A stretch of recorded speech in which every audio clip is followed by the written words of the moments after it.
अखिल भूमंडलीय सर्व शिरोमणि मुनि समाज के संस्थापक आदि मुनीश्वर योगेश्वर सद्गुरुदेव शिव मुनि महाराज की जय। उपस्थित मुनि वृंद, साधु सज्जन वृंद, संत वृंद, साधक वृंद, आध्यात्म ज्ञान के जिज्ञासुओं और प्रेमियों, सभी श्रोता वृंद, आप सभी को मेरा कोटिशः नमन, सप्रेम जय जीव। तो हम लोग चर्चा कर रहे थे ईश्वर मनुष्य की कल्पना है और जो बाकी है उसको पढ़ते हैं, है ना।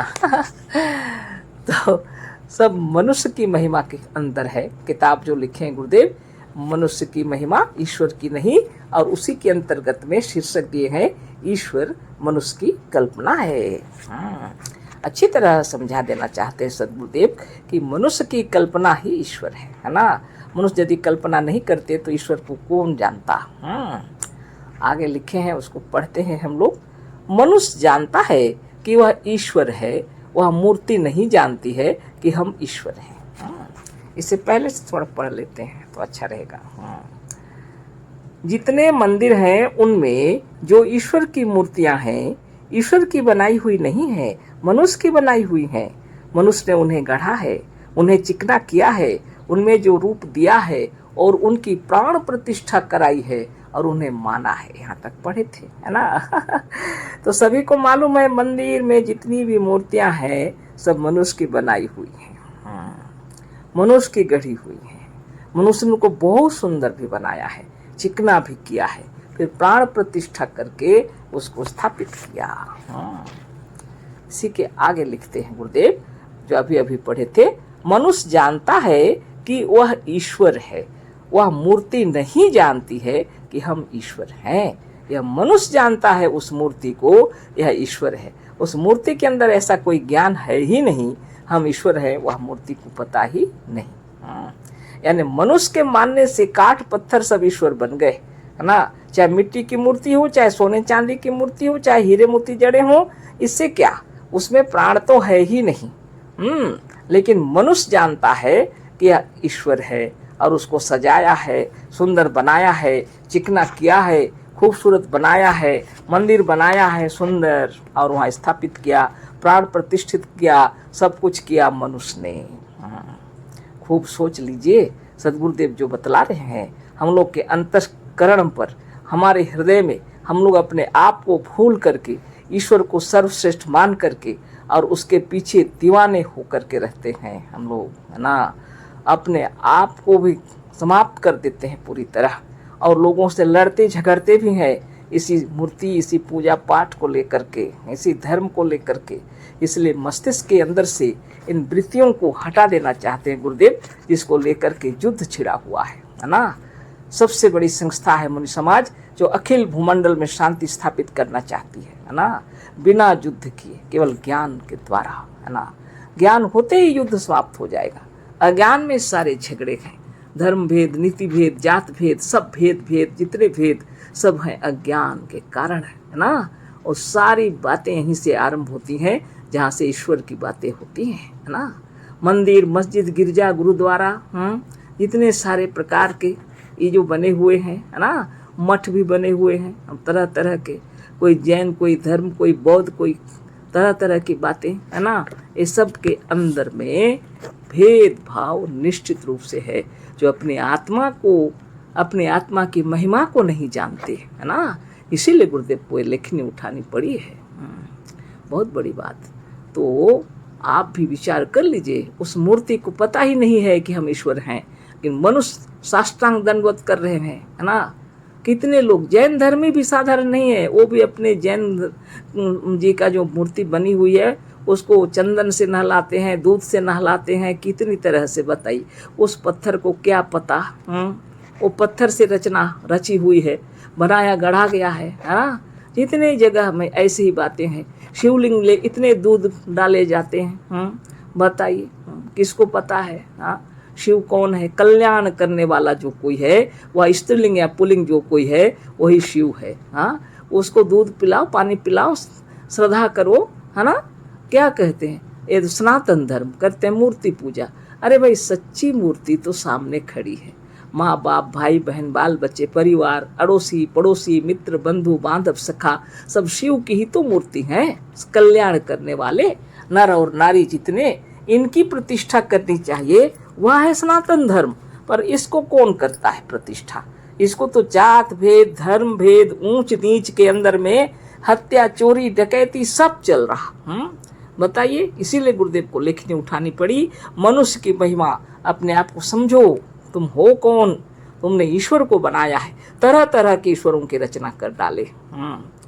जितने प्रकार के ईश्वर गढ़े हैं, साकार भी और निराकार भी, मनुष्य की कल्पना है। और उसको लेकर के मनुष्य आपस में भिड़ जाते हैं और लड़ते झगड़ते हैं। हाँ, ये सब जो है अज्ञान है ना। आगे पढ़ते हैं, देती सुंदर लिखे हैं गुरुदेव, है ना। उस मूर्ति के आगे जो भोजन रखा है, वह उस भगवान की मूर्ति की कमाई नहीं है, वह सब मनुष्य की कमाई है। खूब विचार कर लीजिए, है ना। मूर्ति के आगे जो भोजन रखा है, वह भोजन भी मनुष्य की कमाई है, ईश्वर की दी हुई नहीं है। वह मनुष्य का बनाया है, मनुष्य का रखा है, मनुष्य ने भोग लगाया है और अंत में उसी ने भगवान बनकर खाया है। पूजा खत्म होने के बाद प्रसाद वितरण होता है, मनुष्य खाते हैं भगवान बनकर, है ना। मनुष्य कितना महान है, जिसके लिए सब कुछ है। ईश्वर, मंदिर, देवी और देवता सब मनुष्यों ने अपने फायदे के लिए बनाया है, देवी और देवता के लिए नहीं। हाँ, इसमें देवी और देवता का फायदा होगा बोल के मनुष्यों ने नहीं बनाया, अपने फायदे के लिए बनाए हैं। इतने धन दौलत इकट्ठे होते हैं कि लोग उसको गिनने के लिए मशीन लगा लिए। इतने सोने चांदी इकट्ठे होते हैं कि क्या बताएं, सबको मालूम ही है। यूं तो किसी को मांगेंगे तो देने वाले नहीं, देने वाले नहीं।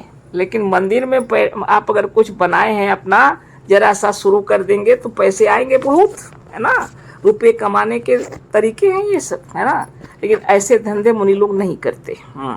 क्यों किसी को ठगना और किसी के रुपये ऐंठना जरूरी नहीं, है ना। ईश्वर के नाम पर मंदिर में देवी देवता भगवान सबके सामने जो भोजन रखा हुआ है, वह भी मनुष्य की कमाई है। नियम कानून बने हुए हैं, सब मनुष्य की बनाई हुई है। ईश्वर ने कोई नियम नहीं बनाया, सब मनुष्य ने बनाए, है ना। इसी को बता रहे हैं गुरुदेव। बहुत बड़ी बात। ईश्वर, मंदिर, देवी और देवता सब मनुष्यों ने अपने फायदे के लिए बनाया है, देवी और देवता के लिए नहीं। आगे पढ़ते हैं। संसार में धनुष बाण और त्रिशूल से बढ़कर जो शस्त्रास्त्र हाइड्रोजन बम और एटम बम के नाम से बने हैं, वह मनुष्यों के बनाए हुए हैं। धनुष और बाण तो लोगों ने देखे, त्रिशूल भी देखे, भगवानों के हाथों में है। लेकिन शस्त्रास्त्र जो बने हैं, हाइड्रोजन बम, एटम बम, ये सब को भी मनुष्य ने बनाए हैं। देवता और देवता के हथियार सब मनुष्य के बनाए हुए हैं। देवता भी मनुष्य बनाए हैं, उनके हथियार भी मनुष्य बनाए हैं। तार बेतार के तार, इंजन, रेलगाड़ी, विद्युत, वज्र, ग्रामोफोन और टाकी, सिनेमाएं सब मनुष्य के बनाए हुए हैं। सुंदर से सुंदर देव मूर्तियां देवताओं की बनाई हुई नहीं है, मनुष्य की बनाई हुई हैं। खूब गंभीर विचार से आप सोच लीजिए, विश्व ब्रह्मांड में जितने प्रकार के मंदिर बने हैं, देवी देवता बने हैं, मनुष्य ने बनाए हैं। धनुष बाण त्रिशूल ये सब मनुष्य शस्त्रास्त्र जितने उनके पकड़ा दिए हैं, लेकिन हाइड्रोजन बम, एटम बम ऐसे भी मनुष्य नहीं बनाए हैं।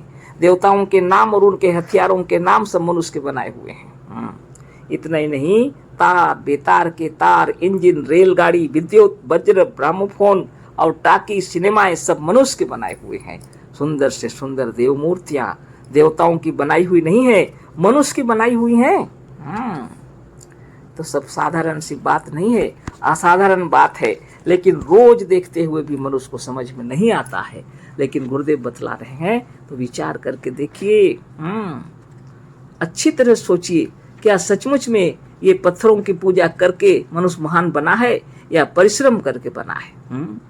आप बोलिए, अपनी आत्मशक्ति से बड़ा हुआ है या किसी ने उसको दिया है? अगर ऐसी बात होती तो दुनिया में कोई भीख मंगा होता ही नहीं, भीख मांगने वालों की इतनी लाइन कतार बनी नहीं रहती। देवताओं के आगे वो सामने पड़े रहते हैं लाइन लगाकर। कितनी गरीबी है जगत में, सब कुछ सरकार देती है खाने पीने के लिए, लेकिन फिर भी भिखारी कम नहीं होते। बताइए, क्योंकि आदत हो गई है लोगों की। इस आदत को सुधारना है अगर, अपने को जानना पड़ेगा। मनुष्य को अपनी महिमा मालूम होनी चाहिए अपने आप में, है ना।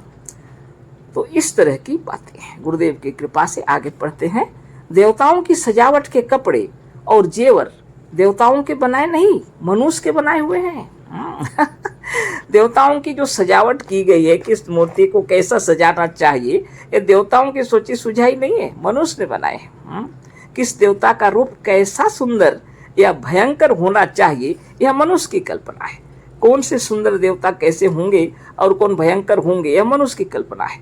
अपने अपने कल्पित देवताओं और ईश्वर के लिए देवता नहीं लड़ते, मनुष्य लड़ते हैं।